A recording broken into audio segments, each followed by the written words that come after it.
तो बताएं आपको कि प्रयागराज में फूटा है कोरोना का बम। माघ मेला में 38 नए केस कोरोना वायरस के सामने आए हैं। संक्रमितों को आइसोलेट किया गया है और आज से शुरू हो रहा है माघ मेला। लेकिन उससे पहले आप देखेंगे कि कोरोना वायरस कितनी तेजी के साथ फैल रहा है। मेले में एंट्री के लिए आरटीपीसीआर जरूरी होगा। कोरोना की चपेट में 36 पुलिसकर्मी भी आ चुके हैं। 14 जनवरी को मकर संक्रांति का पावन त्योहार मनाया जा रहा है और प्रयागराज में इस दिन गंगा में आस्था की डुबकी लगाने की पुरानी परंपरा है और यहाँ आज देश के कोने कोने से लोग गंगा में डुबकी लगाने के लिए पहुंचते हैं। और हालांकि इसी बीच एक बेहद चिंताजनक बात यह है, खबर यह है कि माघ मेला क्षेत्र में 38 नए कोरोना के मरीज मिले हैं, जिसके बाद प्रशासन अलर्ट पर है। कोविड-19 की बेकाबू रफ्तार के बीच और ओमिक्रॉन के बढ़ते खतरे के बीच प्रयागराज के माघ मेले में कोरोना का बम फूटा है। माघ मेले में 38 और लोग कोरोना संक्रमण के शिकार हुए हैं और इसमें पुलिस भी शामिल है। पुलिस और पीएससी के 36 जवानों के साथ ही 38 और लोगों की रिपोर्ट पॉजिटिव आई है। इसके बाद अब माघ मेले में कोरोना संक्रमितों की जो संख्या है वो बढ़कर 51 हो गई है। तो वहीं 50 से ज्यादा लोगों के संक्रमित होने के बाद माघ मेले में हड़कंप मचा हुआ है और कोरोना के इस विस्फोट के बाद मेले के आयोजन पर फिर से सवाल उठने लगे हैं। मेला शुरू होने से पहले ही 50 से ज्यादा लोगों के संक्रमित होने के मामले ने सरकारी अमले की मुश्किलों को बढ़ा दिया है। मेले में अभी श्रद्धालुओं का आना शुरू नहीं हुआ है, लेकिन 14 जनवरी को मकर संक्रांति पर कई लाख श्रद्धालु यहां पहुंचते हैं और आस्था की डुबकी लगाते हैं। इसके साथ ही 17 जनवरी को पौष पूर्णिमा से 1 लाख से ज्यादा संत महात्मा और श्रद्धालु यहां कल्पवास करेंगे। मेले के आयोजन के लिए प्रयागराज में तंबुओं का अलग शहर बसाया गया है, जो कि हर बार किया जाता है और सिर्फ ड्यूटी करने वाले कर्मचारियों में 50 से ज्यादा लोग संक्रमित पाए गए हैं। तो लाखों श्रद्धालुओं की भीड़ में कोरोना का विस्फोट हो सकता है। फिलहाल 38 मामले नए सामने आए हैं। कुल मिलाकर जो आंकड़ा पहुंच गया है वो 51 पहुंच गया है।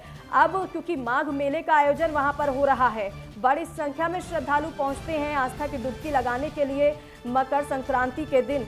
ऐसे में क्योंकि साधु संतों का भी जमावड़ा रहता है वहां पर, अब दोहरी चुनौती यहां प्रशासन के लिए होगी। और सार्थक पांडे मेरे सहयोगी फोन लाइन पर हमारे साथ जुड़ गए हैं। सार्थक, ये बहुत ज्यादा चिंता वाली बात है क्योंकि एक तरफ तो माघ मेले का आयोजन किया जा रहा है, प्रशासनिक तैयारियां पहले से पूरी थी, लेकिन ऐसे में कोरोना का विस्फोट अगर हो रहा है तो दोहरी चुनौती प्रशासन के लिए यहाँ पर रहने वाली है। जी बिल्कुल, देखिए मैं आपको बता दूं, जिस तरह से कल मकर संक्रांति का महापर्व है और माघ मेले में हजारों और लाखों की नहीं बल्कि करोड़ों के तादाद में जो श्रद्धालुओं का जो आस्था का मेला है, श्रद्धालु नहान करने के लिए आते हैं। ऐसे में कोरोना के बीच एक बड़ी चिंता की बात है कि आखिर इस मकर संक्रांति के मेले में जो मेला प्रशासन द्वारा एडवाइजरी जारी की गई है, उस एडवाइजरी के तहत क्या ग्राउंड स्तर पर वो एडवाइजरी का लागू दिख पाएगा कि कितनी अच्छे से वो लागू होती है, ये बड़ा सवाल है। और एक तरफ माघ मेले प्रशासन में हड़कंप तब मच गया जब 4 पुलिसकर्मी कोरोना संक्रमित पाए गए। अब इन सबके बाद कल मकर संक्रांति के महापर्व पर भारी तादाद में श्रद्धालुओं का जमावड़ा इकट्ठा होता है प्रयागराज के संगम तट पर।